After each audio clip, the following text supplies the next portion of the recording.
Let me walk you through how I revamped this wig from looking dull to looking beautiful again.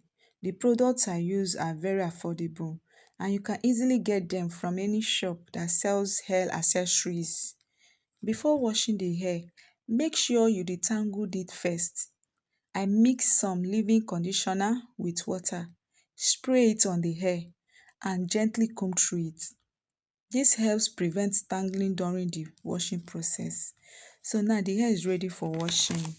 I use warm water, not hot water oh. Na hair you dey wash, no be chicken.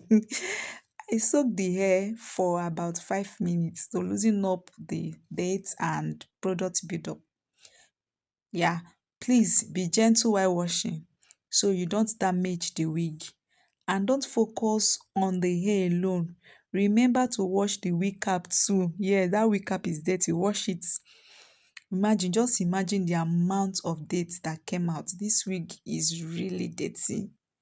After washing, the hair is ready for the next phase.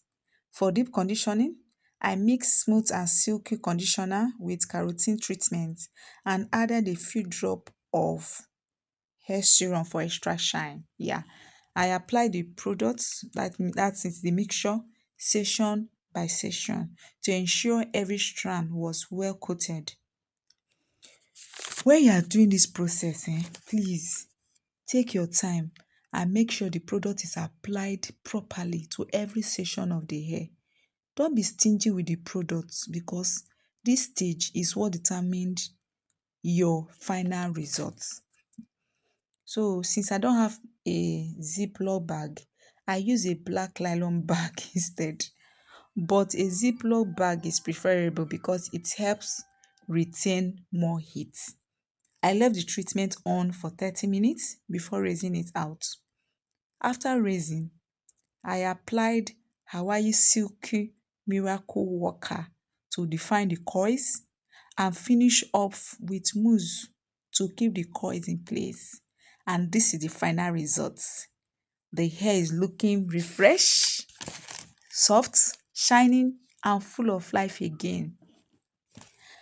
Drop a comment please and let me know if you learn one or two things from this video. Yeah, I want to know. Don't forget to subscribe to my YouTube channel, like this video and share it with others so more people can learn from it. Thanks for watching and see you in my next video.